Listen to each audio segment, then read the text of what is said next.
I did sit because apparently Dad and Dirty Pants Man were planning to talk for a while.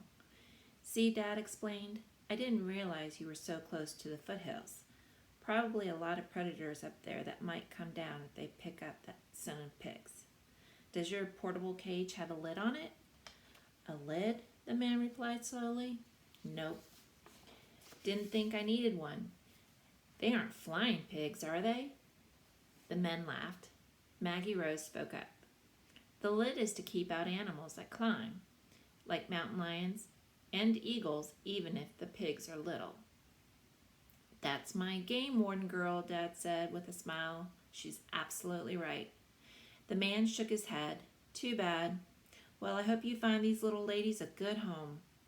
Dad picked up the cage with the little pigs in it and put it in the truck. Maggie Rose and Dad got in, but the man with the dirty pants did not. So he probably didn't want to take a car ride with a couple of pigs in the back. Well, I do appreciate you setting me straight about that little fawn. I thought it was starving for sure, he told us. You're welcome, Dad replied. Dad started the truck, and with a wave from my girl, we all drove away. You are absolutely right about the cage, Maggie Rose, Dad said. I bet Mr. Cleveland doesn't think about predators because he mostly has horses and cows. Mountain lions won't attack a herd of big animals unless they're desperate, and both horses and cows can protect their young, but Scamper and Dash are almost defenseless. We can't let anything happen to the pigs, Maggie Rose declared firmly. I know, Maggie Rose. There's another rancher who responded to our posting, Dad said. We're headed there now. Maybe he'll have a better situation. I grew sleepy as we drove, but I was unable to nap because Scamper and Dash kept squealing and jumping around in their cage. We stopped again at a new place and got out. It smelled a lot like we were where we had just been. There was the distinct odor of horses in the air, and I saw a few of them walking in the grass. Horses do not know how to play fun games the way dogs do.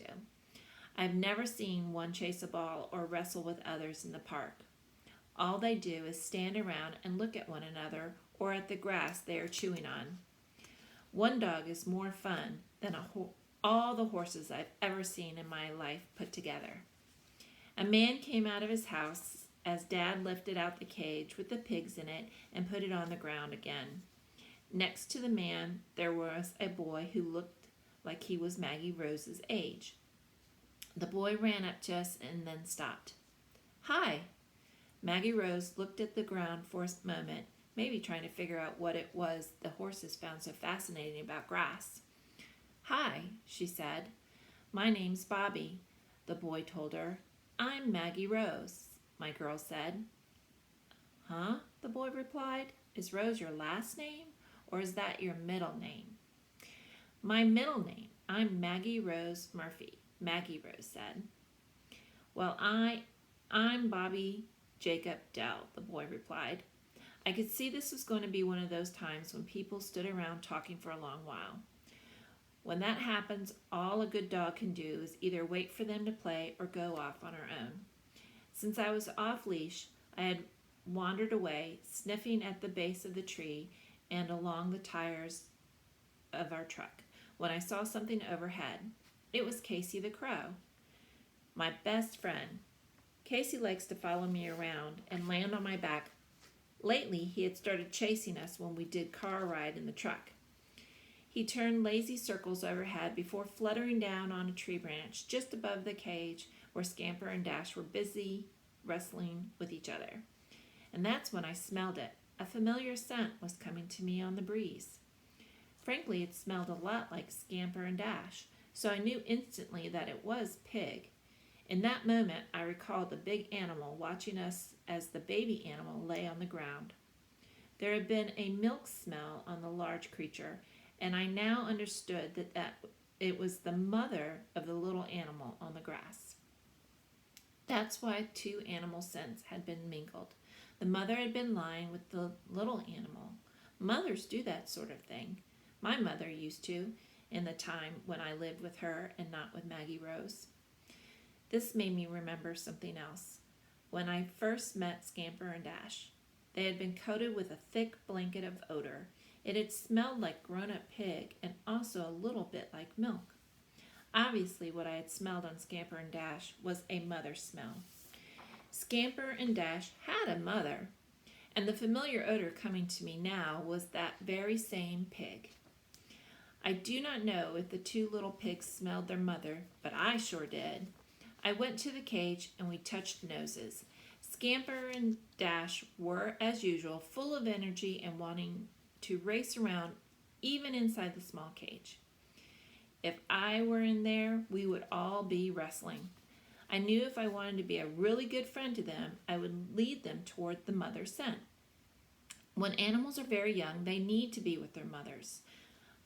I used to be with mine, even though I had to share her with too many brothers. I loved being near her. I didn't need my mother anymore because I had Maggie Rose now. But the little pigs were different.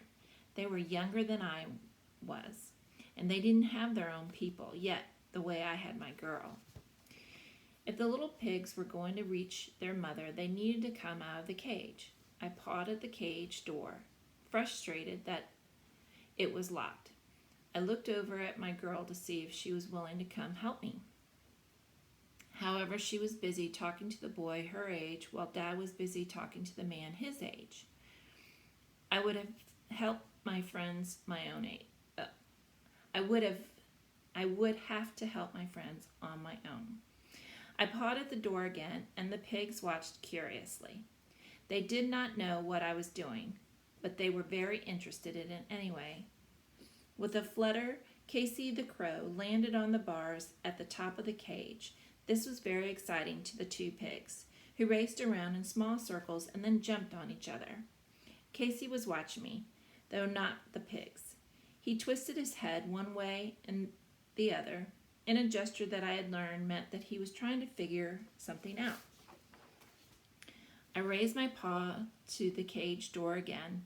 The crow spread his wings and lifted himself off the top of the cage and landed right on my head. I sat and held still, because Casey doesn't like it when I run around with him up there. The two pigs looked absolutely dumbfounded to see a bird on a dog's head. I waited patiently to see what Casey would do next. Casey fluttered up off me and pecked at the cage door, gripping the wires with his feet so that he hung there, going peck, peck, peck. I watched as he did this for what seemed a long time. Then suddenly, with a rattle, the cage door opened. Instantly, Scamper and Dash charged out, so thrilled to be free that they were paying absolutely no attention to where they were running. I watched as they vanished around the corner of the house, and then I took off in pursuit.